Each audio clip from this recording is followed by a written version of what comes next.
And now to the analysis of Shields and Brooks. That is syndicated columnist Mark Shields and New York Times columnist David Brooks. Welcome, gentlemen. So let's begin, Mark, with this, what we learned yesterday. Former House Speaker Dennis Hastert indicted for paying $3.5 million, they said, in hush money to someone because of something that happened a long time ago. Apparently, there are news reports today that say it involved sexual misconduct. What are your thoughts? Well, Judy, first of all, people who said they knew about it here in Washington are, I think, speaking emptily because this comes as a real shock. At the same time, and beyond the allegations and reports, the indictment, the charges, it's an incredible blow to the Congress. I mean, the Congress is just behind loan sharks in public esteem. It's a blow to politics in general. It's an indictment of Washington. Washington is a city of money. It's a flood of money. I mean, this is a man who came to that Congress with a total net worth of $270,000 that he's talking about, paying out $3.5 million, basically 3 years after he left the Congress. I mean, that's the kind of money that we're talking about. But I mean, at the personal level, it's a terrible tragedy. It's amazing to me, most of all, when the Republican Party, Newt Gingrich was the speaker, the first speaker in the history of the House to be reprimanded and punished for ethics violations. He's succeeded by Bob Livingston, right, who has to resign because of sexual infidelities that are revealed. And then Denny Hastert takes over. And with this in his background and this knowledge, how he could have done it, and taken it with that record out there, the scrutiny, it must have been an incredibly difficult or I don't know what, self-delusional time for him. We don't know. There's so much we don't know, David. Yeah, I mean, first, if the allegations about the contact with the boys are true, well, we've seen that with the Catholic Church. We've seen a disturbing undercurrent in American life, I guess, and maybe in world life of this sort of thing. I am struck, as Mark just mentioned, the whole litany of people, especially of that era, who were involved in some scandal or another. Some of it was sexual, some was more financial, even Tom DeLay, Speaker Wright. And it was just all concentrated at a lot of people all at once. Does politics attract such people? I don't know. Or is it prevalent in society? It's certainly a reminder of original sin. The other thing, though, I did want to say that there are people in American life to whom this does not happen. And, you know, I have my disagreements, say, with President Obama. But President Obama has run an amazingly scandal-free administration. Not only he himself, but the people around him. He's chosen people who have been pretty scandal-free. And so there are people in Washington who do set a standard of integrity, who do seem to attract people of quality. And I think that's probably true of the current group. I hope it's true of the current leadership group in Congress. But so they're not all involved in scandal. Yeah, I hope. so David makes a good point, and I agree with him on this administration in particular. But Judy, I just think you can't look at this and not say money. I mean, people I know who run for office, there's something they want to do bigger than themselves. And something in this process of raising all that money, of being around all that money, being exposed to it, having access to it, right. I think I just think it's corrupting and corrosive. I think I disagree in this case, or in these sorts of cases. To me, it's loneliness. The people are rising, they're super ambitious, they have relationships with people above them, they have relationships hierarchical toward people below them. A lot of people do not have relationships horizontally. And there's a lot of people who reach these high political offices, but who are weirdly lonely, weirdly lacking in intimacy skills. And they sometimes reach for it in the most desperate and sometimes the most disgraceful ways. And I find a lot of they're socially awkward in a weird way, even though politicians are in some ways socially super adept. Well, and again, we should say allegedly this was something that happened decades ago to Dennis Hastert. Well, let's talk about the administration and ISIS in Iraq. David, we saw a bit of a back and forth this week. You had the Secretary of Defense on Sunday saying that the Iraqi army had fallen down on the job in defending the country against ISIS, the Islamic State. You had the vice presidents quickly calling the prime minister saying, no, the Iraqi army's doing a great job. The president saying we're not doing badly. What's going on? How do you read that? Heck of a job, Brownie. No, what Carter said was absolutely true. You know, there have been cases where a few hundred ISIS fighters were defeating 30,000 Iraqi soldiers. And so they're not fighting. And the reason they're not fighting fundamentally is because they don't believe in their country anymore.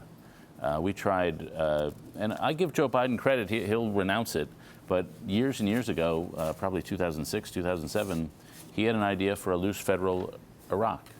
And that, in retrospect, that looks to me like a smarter and smarter idea. We've tried to keep this country together, but the Sunnis are not really sharing power with the Shias are not really sharing power with the Sunnis. They're not willing to give the Sunni forces the weapons and other things they need to defeat ISIS. The political system is still fractured. The soldiers clearly do not believe in their country.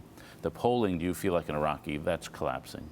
And so I think we just have to accept, and it's probably too late for us to have any real influence there, that it's no longer a country that anybody's willing to die for, whereas the Islamic State, those people are willing to die for whatever cause they think they believe in. Mark, is it a strategy that just needs to be completely reworked? I think so, Judy. I'm not sure what the strategy is at this point, beyond some sort of limited containment. And the alternatives advocated, I mean, of sending 3,000, 10,000 troops are beyond foolish. I mean, that's sending too few to fight and too many to die.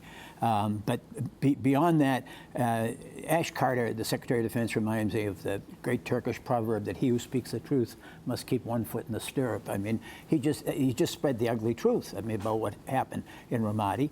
And Joe Biden was trying to restore some sense of relationship involved here. After the experience with Chuck Hagel and the embarrassing treatment of him, mistreatment, I would want to call it, by the White House and the president, Ash Carter is bulletproof. I mean, they're not going to try and sabotage or discredit him in any way. Fourth Secretary of Defense. That's exactly right. And he's just, I mean, but I think he's known as a level, direct talking, and I think this is the case. But I do not see what the most probably disturbing report this week was that in Palmyra, where ISIS took over in Syria, they're now providing social services that the Syrian government hadn't, reminiscent of Hamas. I mean, and all of a sudden, these brutal people are starting to win over popular support among the citizenry. So I mean, I look anywhere for good news, and I don't find it. I know what the president has to say is he called them a cancer. He said he vowed to eradicate them.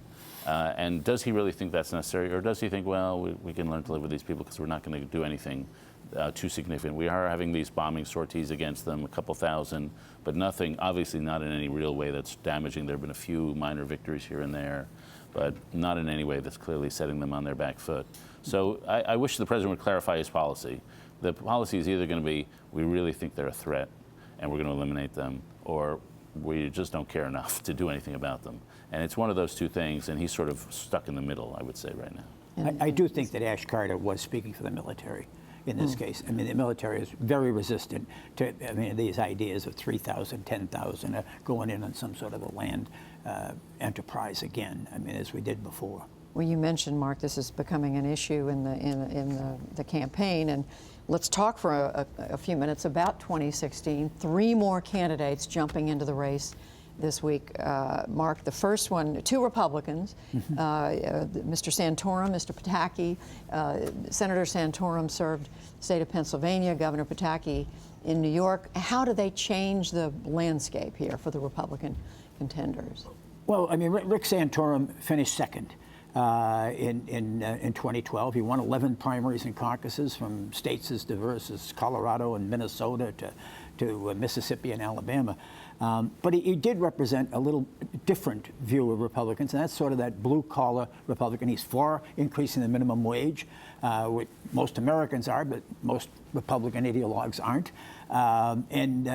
That is sort of makes him distinct, along with his cultural and religious conservatism and values conservatism. And he's a national security hawk. But finishing second, which had led to the nomination by Ronald Reagan, Bob Dole, George H.W. Bush, John McCain, Mitt Romney, means nothing now. So he's fighting to even be on the stage. It strikes me.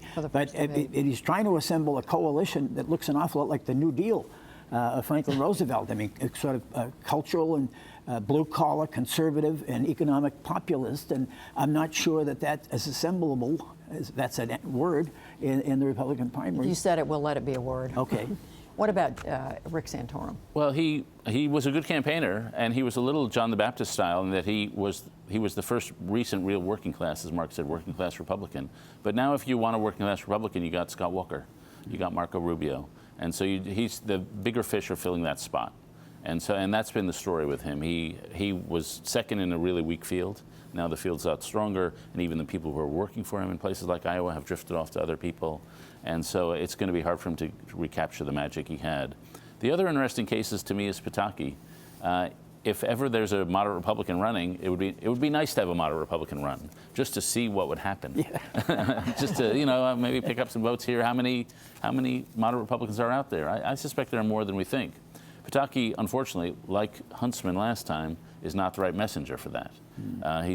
He's just not inspiring. When he was finishing his term as New York governor, he was not that popular. And so he's not going to be a strong candidate. It would be nice to have a strong, moderate Republican candidate just as a testing proposition.